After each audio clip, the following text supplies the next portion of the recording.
Salut à toi, bienvenue dans cette vidéo. Aujourd'hui, je vais partager avec toi la méthode que j'utilise pour trouver régulièrement des nouvelles idées de sujets, pour créer des vidéos sur ma chaîne YouTube, mais aussi pour créer des produits. Alors on le sait, tes idées de sujets, c'est vraiment la base. Les sujets que tu vas traiter, c'est vraiment la base de ton travail de créateur de contenu. Pourquoi? Parce que voilà, une stratégie qui fonctionne, c'est quoi? C'est attirer du trafic, créer une relation de confiance et vendre un produit à la fin. C'est hyper important d'avoir ces trois piliers-là parce que si tu n'as pas de trafic, bah, tu n'as pas de clients. S'il n'y a pas de confiance, tes clients n'ont pas envie d'acheter. Et si tu n'as pas de produit, bah, tu n'as rien à vendre. Donc c'est vraiment trois piliers hyper importants.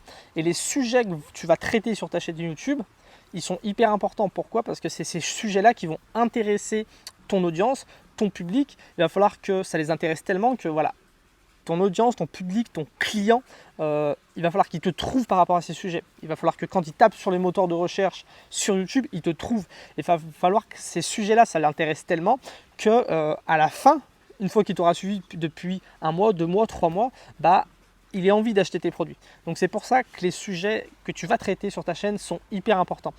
On sait, tous les sujets ne plaisent pas.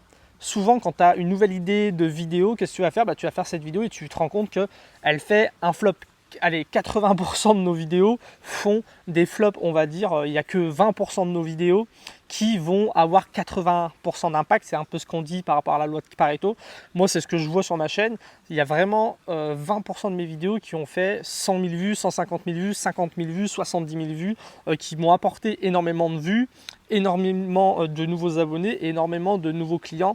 Pareil pour les produits que j'ai créés. J'en ai pas créé des dizaines et des dizaines, mais il y a des produits qui se vendent bien mieux que d'autres. Donc c'est hyper important de trouver des sujets qui intéressent ton public. Il y a une erreur que tout le monde fait, enfin que beaucoup de gens font, c'est qu'on va parler de choses qui nous intéressent nous. Et tu sais, c'est comme si tu avais un restaurant aujourd'hui et que tu voulais à tout prix faire manger ta nourriture préférée aux gens. Par exemple, toi, je ne sais pas si tu es fan de cuisine mexicaine, tu ouvres un restaurant, tu commences à faire de la bouffe mexicaine, personne n'en veut, mais toi, tu continues absolument à faire de la bouffe mexicaine. Et un restaurateur, s'il veut fonctionner, bah, il ne faut pas qu'il fasse sa nourriture préférée. Il va falloir faire la nourriture qui va intéresser les autres. C'est pareil pour ton contenu. Si tu veux faire du bon contenu, si tu veux faire du bon contenu gratuit et du bon contenu payant, il va falloir faire du contenu qui intéresse ton audience, qui intéresse ton public et qui intéresse aussi tes clients. C'est hyper important. Alors comment on fait pour trouver des idées de contenu, des sujets qui vont intéresser son audience? Je voudrais partager avec toi un principe qui est important, un principe de créativité qu'il faut connaître absolument quand on est entrepreneur, quand on a une entreprise et qu'on veut vraiment aider ses clients et vivre de cette activité-là. Ce principe, c'est, voilà, je vais te citer Krishnamurti, qui est un philosophe. Krishnamurti dit que la créativité naît du mécontentement. La créativité naît du mécontentement. Cette idée-là, tu vas la retrouver en philosophie, mais tu vas la retrouver aussi dans le design thinking, tu vas le retrouver dans la création de produits, dans le développement d'entreprise. C'est vraiment quelque chose d'important de comprendre que bah voilà, la base de tout, c'est le mécontentement de tes clients, c'est le mécontentement de ton public. Ça veut dire quoi? Ça veut dire que bah, ton public type, ton client type, il a des mécontentements et il va vouloir les résoudre, ces mécontentements. Donc il va devoir être créatif, il va devoir trouver des solutions. La première chose qu'il va faire, c'est quoi? C'est qu'il va aller taper sur internet. Je ne sais pas, quelqu'un par exemple qui n'arrive pas à faire un plat de cuisine mexicaine, il a ce mécontentement là, il va aller sur YouTube taper recette guacamole mexicain par exemple. Il a un mécontentement, il faut qu'il soit créatif derrière. Donc il va taper, si tu t'intéresses au mécontentement de ton public, bah, il va te retrouver du coup sur les moteurs de recherche, par exemple sur Google, sur YouTube. Il aura ce mécontentement là, il va être obligé d'être créatif, il va faire des recherches, il va te trouver. Et puis peut-être que si tu as réussi à créer une relation de confiance avec lui, bah, pour satisfaire son mécontentement, il va peut-être acheter un de tes produits parce que c'est la base de tes produits. La base de tes produits, c'est qu'ils doivent répondre à un mécontentement et ils doivent combler ce mécontentement là, ils doivent résoudre ce problème là. Donc comment on fait? Je vais t'expliquer maintenant une stratégie, la stratégie simple qui consiste à, je vais t'expliquer comment savoir un petit peu connaître les mécontentements de ton audience. Je vais t'expliquer un outil que moi que j'utilise vraiment au quotidien.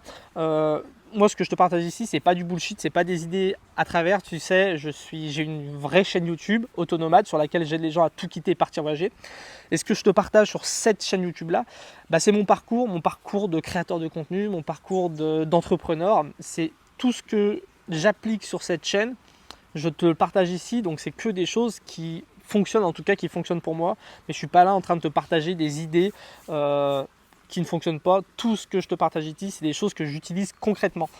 Donc voilà, je vais t'expliquer comment connaître les mécontentements de ton audience et de tes clients. Je vais te montrer, je vais t'expliquer aussi un outil que j'utilise au quotidien qui me permet de générer plein d'idées de vidéos, de générer plein d'idées de produits que je vais pouvoir faire. Et ensuite, on va voir comment tester ces idées-là aussi, comment définir quels sont les produits en fin de compte qui vont mieux se vendre à ton audience. Donc la première chose à faire, tu verras, c'est un truc en 3 étapes. La première chose à faire, c'est que tu dois discuter avec ton audience. C'est vraiment un truc de base que tu as peut-être déjà entendu, mais si tu fais pas ça, ça sert à rien de continuer en gros, parce que si tu veux créer du contenu qui va intéresser, créer des produits qui vont se vendre, tu es obligé de t'intéresser à ton audience. Si tu ne fais pas ça, c'est que ça sert à rien de continuer. En fin de compte, je sais pas, c'est vraiment la base de tout. C'est comme si tu construis une maison et tu fais pas de fondation, la maison se pète la gueule, ça sert à rien de monter les murs, quoi. Là, c'est pareil. Il faut absolument que tu discutes avec ton audience. Tu peux le faire par mail, tu peux le faire par téléphone, tu peux le faire en les rencontrant. Moi, c'est quelque chose que j'ai mis en place dès le début quand j'ai fait mes premières vidéos. De temps en temps, je donnais mon adresse mail, les gens pouvaient m'écrire et je répondais à tous les mails, je discutais avec les gens pour savoir quel était vraiment leur mécontentement. C'est comme ça que j'ai réussi à créer mon premier produit. C'est parce que je me suis rendu compte que les gens n'arrivaient pas à partir voyager parce qu'ils avaient des blocages par rapport à leur peur. J'ai créé la méthode ACA, qui est une méthode pour sortir de sa zone de confort. Et c'est comme ça que ce produit-là, dès que je l'ai sorti, il a commencé à se vendre. Et quand je le relance de temps en temps, il se vend bien parce que c'est un vrai mécontentement qui ont les gens qui veulent partir voyager.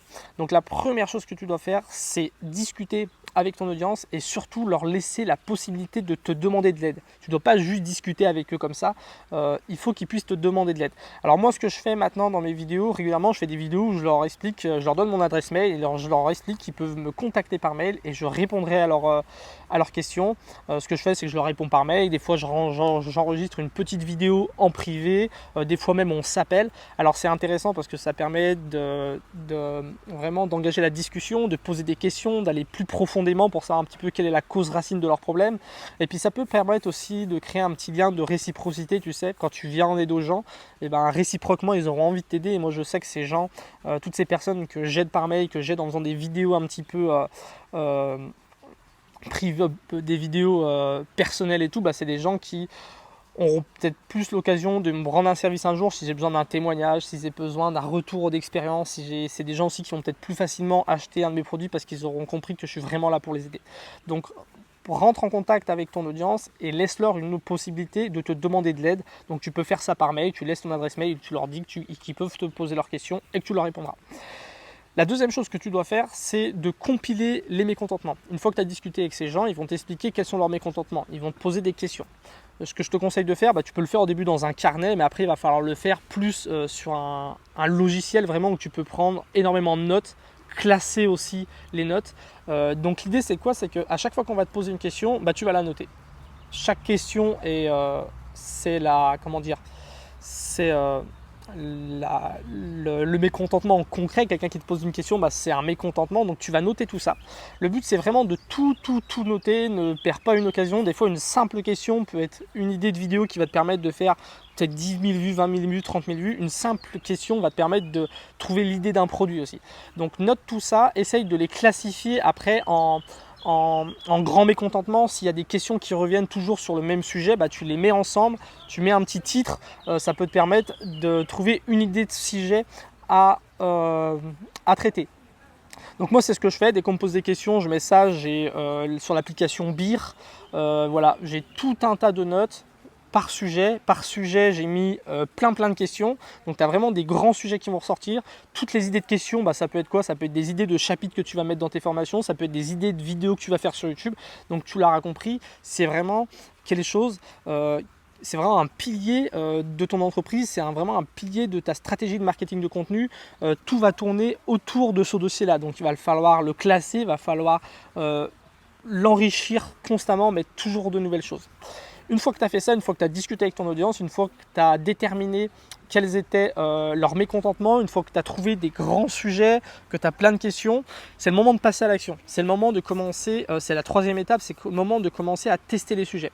Alors ce que je peux te donner comme conseil, c'est quoi? C'est d'arriver à une dizaine de sujets.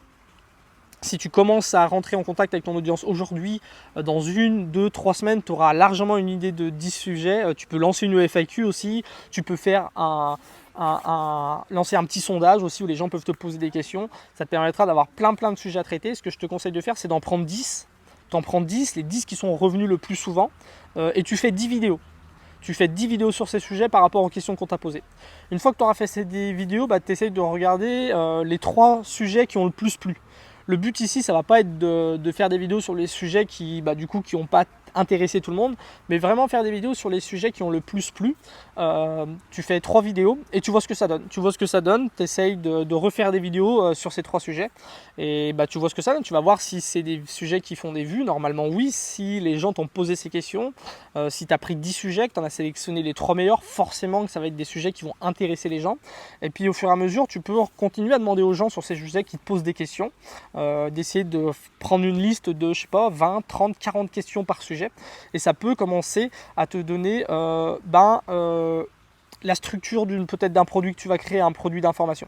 Donc voilà comment je fais pour trouver des nouvelles idées de sujets et de produits qui vont intéresser mon audience. Si tu continues à parler de sujets qui t'intéressent toi, tu vas continuer à stagner, alors que si tu commences à t'intéresser aujourd'hui à parler de sujets qui vont intéresser ton audience, je t'assure que ta courbe en termes de vues, en termes de vente, va augmenter.